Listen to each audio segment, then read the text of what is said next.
जहां सीधे साधे लोगों का है डेरा,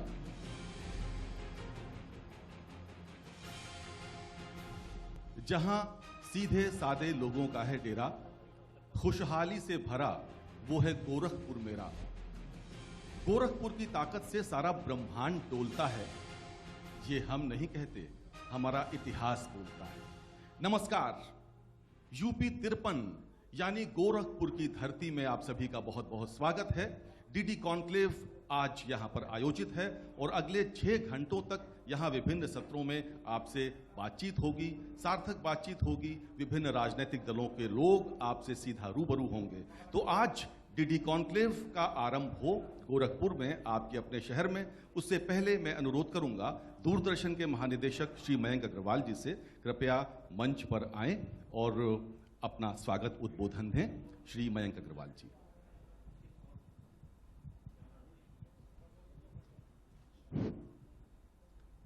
धर्म, इतिहास और पूर्वांचल की संस्कृति के केंद्र गोरखपुर की इस धरती को सर्वप्रथम मेरा नमन। यहां उपस्थित राजनीतिक दलों के प्रतिनिधिगण, प्रबुद्धजन, मीडियाकर्मी, मेरे सहयोगी दूरदर्शन से, आप सभी का दूरदर्शन की इस 7वीं कॉन्क्लेव में स्वागत है। चुनावों की पृष्ठभूमि में दूरदर्शन ने लखनऊ से 7 और 8 जनवरी को कॉन्क्लेव्स आरंभ करी थी।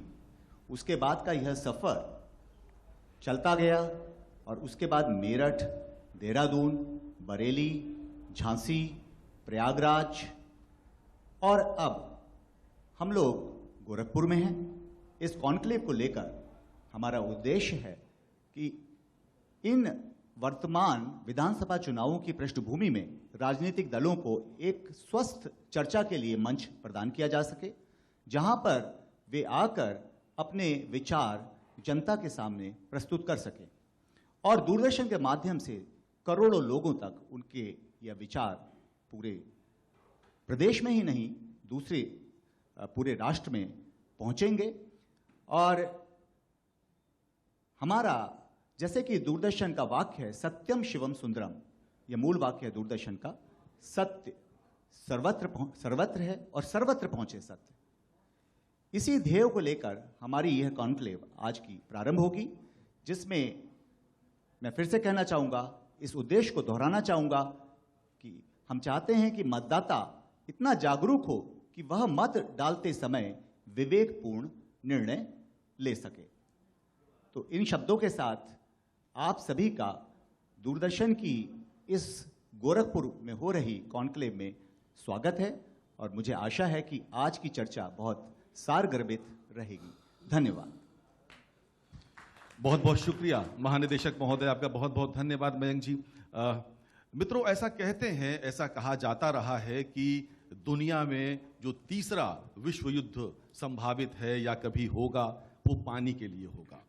वर्तमान परिप्रेक्ष्य में ये बात कितनी सच है झूठ, इस बारे में तो मुझे नहीं पता, लेकिन ये जरूर है कि पानी का हमारे जीवन में बहुत ज्यादा महत्व है। तो भूगर्भ जल स्तर की स्थिति क्या है, कुएं, पोखर, तालाबों की स्थिति क्या है, उत्तर प्रदेश की इतनी बड़ी आबादी, भला उसके पास पानी की स्थिति क्या है, इन सभी विषयों पर आज के कॉन्क्लेव का पहला सत्र आयोजित है कि सरकार कितने घरों तक पानी दे पाई। हमारे आज के मेहमान खुसूसी हैं, यानी कि हमारे आज के विशिष्ट मेहमान हैं सत्र के डॉक्टर महेंद्र सिंह, जल शक्ति मंत्री उत्तर प्रदेश। डॉक्टर महेंद्र सिंह कृपया मंच पर पधारें और इनसे बातचीत करेंगी डीडी न्यूज की वरिष्ठ पत्रकार रीमा पाराशर। तो शुरू होने को है हमारा डीडी कॉन्क्लेव का पहला सत्र जल शक्ति मंत्री डॉक्टर महेंद्र सिंह और रीमा पाराशर के साथ।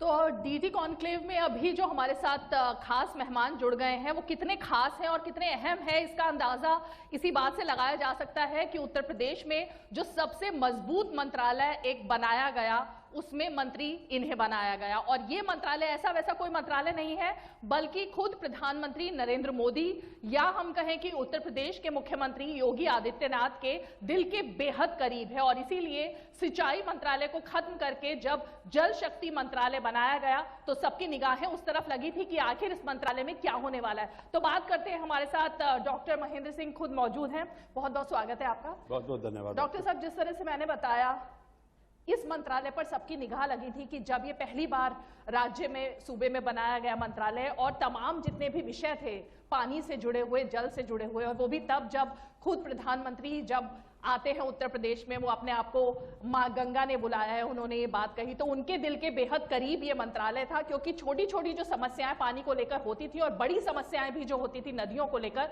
वो तमाम आपके अंतर्गत आती हैं। कितना बदल पाए आप उन समस्याओं को और कितना निपटा पाए अब तक?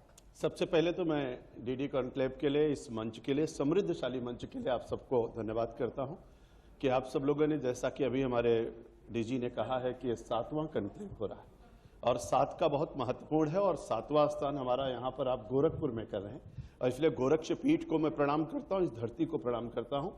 और हमारे यहाँ कहा गया है कि समुद्र वसने देवी पर्वत स्त्रा मंडले विश्वपत्नी नमस्तुभ्यम पादर्श पर चमस्व में, मैं इस धरती को प्रणाम करते हुए, और 7 अंक कहा गया है, भगवान सूर्य पूरब की तरफ से आते हैं और पूर्वांचल में हम लोग बैठे हैं और इसलिए रथ में 7 घोड़े भी हैं और विजय रथ तेजी के साथ भारतीय जनता पार्टी का गोरक्ष पीठ से आगे बढ़ता हुआ निकलेगा और निश्चित रूप से डीडी कॉन्क्लेव यहाँ पर हो रहा है, इसलिए आप सबका धन्यवाद और आभार मैं व्यक्त करना चाहता हूँ। जहाँ तक पानी की बात है, रहीमन पानी राखिए, बिन पानी सब सून, पानी गए न उबरे मोती मानस चून। और हमारे यहाँ कहा गया है कि जो सबसे पहला तत्व धरती पर आया वो जल है। जल के बिना ये धरती बेकार है। जल है तो जीवन है, जल है तो कल है। और हम बहुत भाग्यशाली हैं कि उत्तर प्रदेश में जल ही जल है। लेकिन जल का समायोजन करना, जल को नियंत्रित करना, जल को उचित स्थान पर पहुंचा देना, घटते हुए जल को बढ़ा देना और खेत तक पानी पिला देना और खेत तक पानी ले जाना और घर तक पानी पहुंचाना, इन सब दृश्यों से उत्तर प्रदेश ने बहुत अच्छे ढंग से काम करने का एक प्रयास किया है। मैं आभारी हूं और धन्यवाद और बधाई कर देना चाहता हूं। आदरणीय प्रधानमंत्री नरेंद्र भाई मोदी ने जल शक्ति मंत्रालय का गठन किया और भारत का पहला राज्य उत्तर प्रदेश है जिसमें आदरणीय योगी आदित्यनाथ जी ने जल शक्ति मंत्रालय का गठन किया और मेरे जैसे एक छोटे से कार्यकर्ता को इस काम को दिया है। काम जब मुझको प्राप्त हुआ तो उस समय 3 तरीके की योजनाएं आदरणीय प्रधानमंत्री जी ने प्रारंभ किया। 25 दिसंबर 2019 को विज्ञान भवन दिल्ली से उन्होंने अटल भूजल योजना का और जल जीवन मिशन का शुभारंभ किया।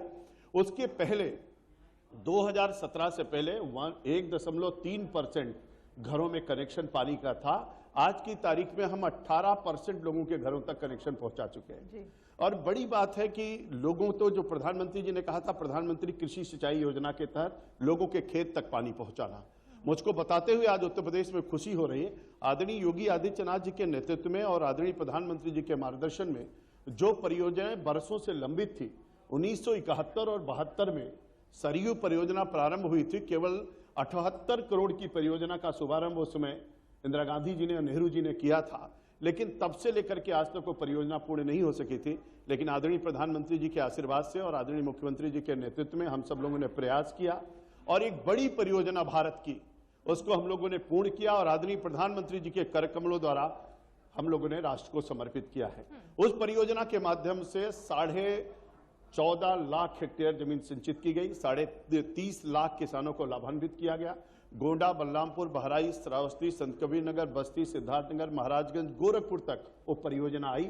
5 नदियों को जोड़ते हुई परियोजना, जो पंडित अटल बिहारी वाजपेयी का सपना था कि हम नदियों को जोड़ करके उनका नदियों के पानी का सदुपयोग कर सके, तो जहां पर हम खेतों तक पानी पहुंचा पाए, वहीं पर ये पूरा हमारा तराई बेल्ट जो बाढ़ से प्रभावित होता था, जिसके कारण से जलमग्न हो जाता था पूरा एरिया, लेकिन आदरणीय योगी आदित्यनाथ जी ने एक ऐसा मार्गदर्शन दिया, ऐसा नेतृत्व दिया कि पिछले 5 वर्षों में जो 2017 से पहले लगभग 15 लाख हेक्टेयर जमीन बाढ़ से प्रभावित होती थी, वो घट करके 12,000 हेक्टेयर पर आ गई।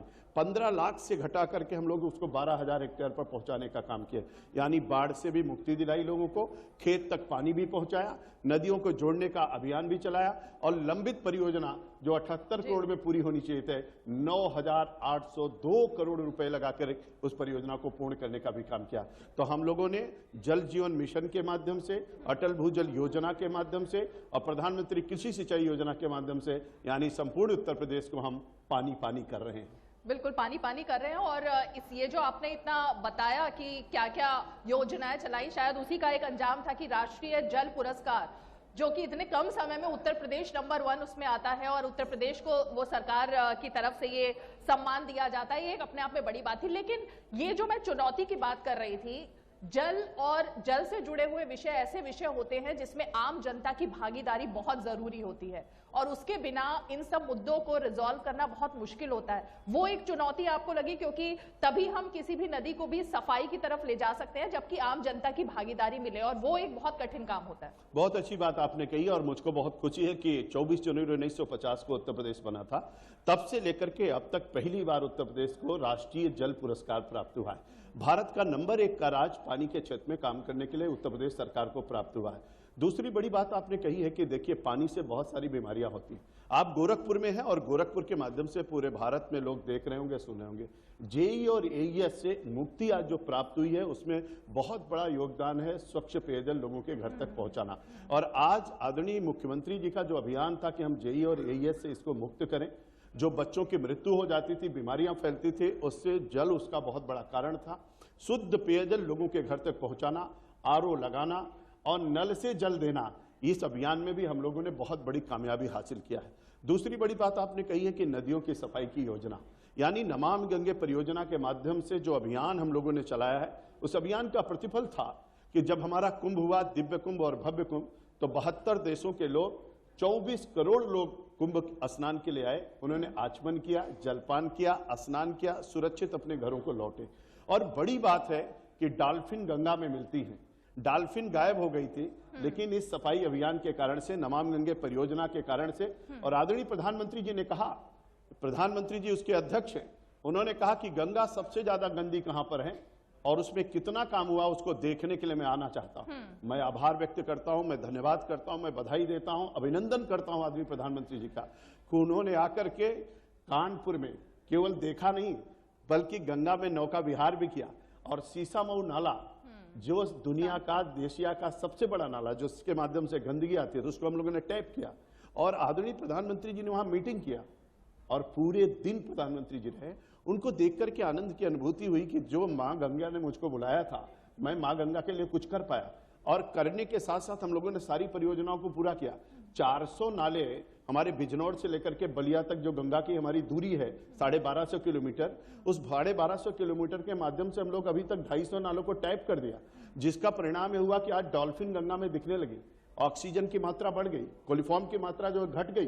तो देखते देखते पूरे हमारे गंगा का जो अभियान था उसको हम लोगों ने आगे बढ़ाया।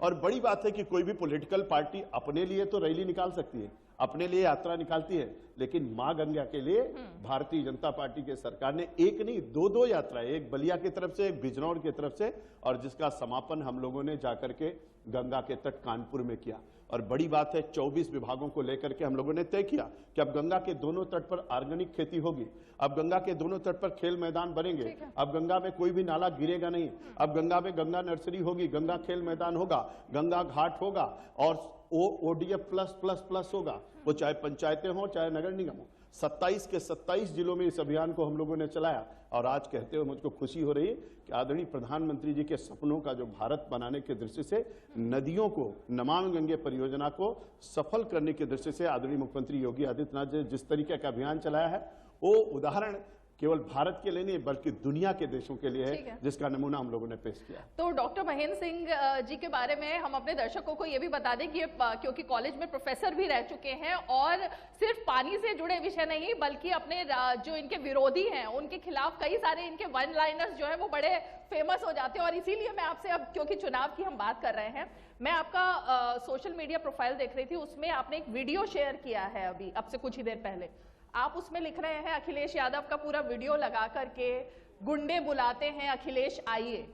तो ये क्या है, ये किस तरह से आप अखिलेश यादव को कहना चाह रहे हैं? क्या पहले और दूसरे चरण या अब तक के चरणों में जो समाजवादी पार्टी दावा कर रही है सीटें बढ़ाने का, कुछ ऐसी शंका लग रही है मन में? देखिए, आपको तो पता होगा कि अब तो पूरा गाजियाबाद से लेकर के गाजीपुर तक और बांदा से लेकर के बहराइच तक उत्तर प्रदेश तैयार है। योगी के लिए पूरा उत्तर प्रदेश तैयार है और हर कोई व्यक्ति कह रहा है कि जो राम को लाए हैं हम उनको लाएंगे। और आदरणीय प्रधानमंत्री जी ने कहा जो कानून का राज्य लाए हैं उनको हम लाएंगे।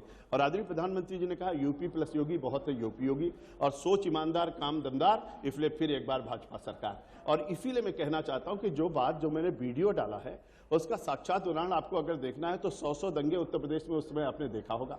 और जिस तरीके का दृश्य उत्तर प्रदेश में दिखाई पड़ रहा था, चारों तरफ आतंकवादियों को छोड़ने का अभियान हो, राम भक्तों पर गोली चलाने का अभियान हो, या गुंडे और माफियाओं को संरक्षण देने के अभियान हो, खनन माफियाओं के साथ खड़े होने का अभियान हो, ये सब चीजें लोगों ने अपनी आंखों से देखा है। और अभी जिस तरीके से जिन्ना की तुलना उन्होंने पटेल से, सरदार पटेल से किया है, उनके समर्थकों ने पाकिस्तान का जिंदाबाद लगाया है, इन सब चीजों को देख करके उत्तर प्रदेश की जनता पूरी तरीके से आक्रोशित है। और सबके मन में है कि वास्तव में उत्तर प्रदेश में कानून का राज्य होना चाहिए। और आदरणीय मुख्यमंत्री योगी आदित्यनाथ जी ने जिस तरीके से उत्तर प्रदेश का मान सम्मान स्वाभिमान वापस लौटाया है, कानून का राज्य स्थापित किया है, और इसके साथ साथ उत्तर प्रदेश का चतुर्दिक और सर्वांगीण विकास किया है। हम गोरखपुर में बैठे हैं, उन्होंने 341 किलोमीटर का पूर्वांचल एक्सप्रेस वे बनाया है, 594 किलोमीटर की गंगा एक्सप्रेस वे बनना प्रारंभ हो गई है, 247 किलोमीटर की हमारी बुंदेलखंड एक्सप्रेस वे बन करके तैयार हो रही है। और इतने के साथ साथ 70 सालों में 2 एयरपोर्ट और आज 8 एयरपोर्ट संचालित और 13 पर काम चल रहा है। 70 सालों में 12 मेडिकल कॉलेज और 5 सालों में 33 मेडिकल कॉलेज बनकर के तैयार हो गए, 2 एम्स तैयार हो गए, गोरखपुर का हमारा फर्टिलाइजर कारखाना चालू हो गया। बड़ी बात है कि अब उत्तर प्रदेश में केवल सड़कें ही नहीं, road connectivity, air connectivity, rail connectivity और मेट्रो कनेक्टिविटी का जाल हो रहा है। इसके साथ साथ अब अमेठी की राइफल भी गरज रही है, और हमारा डिफेंस कॉरिडोर के गोले भी अब जब दुश्मनों के छाते पर पहुंचेंगे तो उनकी छाती भी दहल जाएगी। और इसके साथ मेरे लखनऊ से ब्रह्मोस भी बनेगा, तब उत्तर प्रदेश मेरा पूरे भारत के अंदर नंबर 1 का राज्य होगा, $1 ट्रिलियन की इकोनॉमी होगी, और तब दुनिया के अंदर पता चलेगा योगी का राज्य और लोगों के मन को कैसा भा गया है, और इसीलिए हर दिल पे योगी योगी छा गया है। लेकिन हम जिस पूर्वांचल में यहाँ पर बैठे हुए हैं डॉक्टर महेंद्र जी, आप जिस गुंडा राज की बात कर रहे हैं, अखिलेश यादव तो आप के लिए लगातार जितनी भी उनकी कैंपेन चल रहा है, और अभी भी जब वो अयोध्या गए हैं तब भी उन्होंने यही बात कही कि राम सिर्फ आपके थोड़ी ना है, राम तो सबके हैं, वो तो भगवान है, उस पर तो सबका अधिकार है, तो फिर आप राम का नाम लेके क्यों हमेशा? इसीलिए भगवान राम तक जाने की हिम्मत उनकी नहीं पड़ी। अयोध्या की यात्रा में गए थे लेकिन प्रभु राम के पास नहीं जा पाए, हिम्मत नहीं पड़ रही है। देखिए, कहना एक बात है, कहने से कुछ नहीं होता। हम तो कहते हैं भगवान तो सबके, सबका कल्याण करते हैं, इसमें कोई दो राय नहीं। लेकिन सबसे बड़ी बात है कि वहां जाने के बाद उन्होंने क्या किया है, एक शिक्षिका के साथ कैसा व्यवहार उनके कार्यकर्ताओं ने किया। वहीं पर आदरणीय योगी आदित्यनाथ जी की यात्रा निकली, आपने देखा होगा, भूतों न भविष्य, अद्भुत था, दिव्य था, जिसकी कल्पना नहीं की जा सकती। लेकिन उनकी यात्रा में क्या हुआ, एक महिला के साथ क्या होता है, एक बच्ची के साथ क्या होता, कैसी दुर्घटना घटित होती है, और वहां जिंदाबाद क्या लग रहा है। राम पर भगवान राम का जिंदाबाद नहीं हो रहा है, जय श्री राम नहीं हो रहा है। अगर इनके अंदर इतनी ताकत थी तो जय श्री राम इनके लोग क्यों नहीं लगा रहे थे, हनुमान जी का जयकारा क्यों नहीं लग रहा था। मैं तो डंके की चोट पे जय श्री राम बोलता हूं, मैं तो हनुमान जी का जयकारा लगाता हूं, मैं तो भारत माता का जय बोलता हूं, मैं वंदे मातरम कहता हूं, उनको भी बोलना चाहिए अगर इतनी हिम्मत है। उनके लोग तो पाकिस्तान जिंदाबाद करते हैं, जिन्ना का जिंदाबाद करते हैं, लेकिन इसीलिए कहता हूं, मैंने नहीं कहा जिन्ना की बात, मैंने नहीं कहा, भाजपा ने नहीं कहा, ये अखिलेश ने उठाई, हमने नहीं कही। आखिर में क्या जरूरत थी सरदार पटेल के जन्मदिन पर जिन्ना की बात उठाना, ये भाजपा ने नहीं उठाया था, ये उन्होंने उठाया था।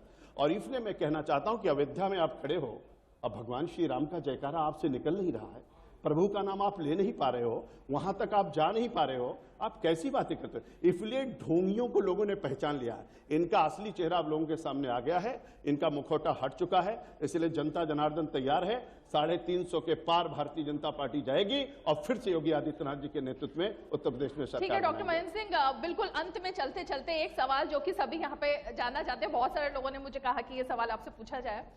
आप इतने पावरफुल मंत्री हैं सरकार के, इतने खास महाराज जी के माने जाते हैं, केंद्र में भी आपका दखल है, आप टिकट चाहते थे लेकिन पार्टी ने सोचा कि आपकी जिम्मेवारी अलग रखी जाए, सरोजनी नगर से हो या कैंट से हो, आपके दिल की ख्वाहिश थी कि आप भी इस बार चुनावी दंगल में उतरते, क्यों पार्टी ने दूसरे लोगों को चुन लिया और आपको टिकट नहीं दी? देखिए, दुनिया की सबसे बड़ी पार्टी भारतीय जनता पार्टी है और मुझको गर्व है, मैं गौरवान्वित हूं कि मैं भारतीय जनता पार्टी का एक कार्यकर्ता हूं। और यहां नहीं, पूरे देश में भारतीय जनता पार्टी ने मेरी पहचान बनाई, मुझको आसाम का प्रभारी बनाया, देश के कोने कोने में मैं जाता हूं, आज पार्टी के कारण से मेरी पहचान है। पार्टी ने मुझको एमएलसी बनाया, पार्टी ने मुझको मंत्री बनाया, पार्टी ने मुझको सब कुछ दिया है। मैं तो पार्टी के बदौलत ही हूं, इसलिए पार्टी का जो आदेश होता है उसका मैं काम करता हूं। जो पार्टी कहेगा वो करता रहूंगा, आज नहीं पूरे जीवन करूंगा। हम लोग संघ के स्वयंसेवक हैं, हमने विद्यार्थी परिषद में काम किया है, हम पार्टी के लिए काम करते हैं, हम देश के लिए काम करते हैं, हम राष्ट्र के लिए समर्पित हैं, हम भारत माता का जयकारा लगाते हैं। और इसलिए आदरणीय मोदी जी ने कहा कि बीजेपी मेरी माँ है और मैं माँ का बेटा हूं, और इसलिए हम लोग उसके लिए काम करते हैं। तो भारतीय जनता पार्टी जो आदेश करेगी उसका हम लोग पालन करते हुए आगे बढ़ते रहेंगे और राष्ट्र की सेवा करते रहेंगे। तो आपका दावा है 350 से ज्यादा? निश्चित रूप से भारत उत्तर प्रदेश को भारत में नंबर 1 का राज्य बनाने के लिए, $1 ट्रिलियन की इकोनॉमी लाने के लिए और जितने भी काम चल रहे हैं उसको पूरा कराने के लिए उत्तर प्रदेश की जनता तैयार है। 350 के पार जाएंगे और फिर से योगी आदित्यनाथ जी के नेतृत्व में सरकार बनाएंगे। मोदी और योगी का जादू चल रहा है और इस समय हर तरफ बुलडोजर की बात चल रही है। लोगों को लगता है कि दंगा मुक्त उत्तर प्रदेश बनाना है। हर किसी के मन में है कि अपराधियों को उत्तर प्रदेश से पूरी तरीके से समापन करना है और हमारे उत्तर प्रदेश में बहन बेटियों की सुरक्षा हो। तो योगी है तो शिक्षा है, योगी है तो सुरक्षा है, और इसलिए हर कोई व्यक्ति योगी के साथ है। कमल का फूल खिलेगा और 350 के पार जाएंगे और फिर से योगी आदित्यनाथ जी के नेतृत्व में सरकार बनेगी।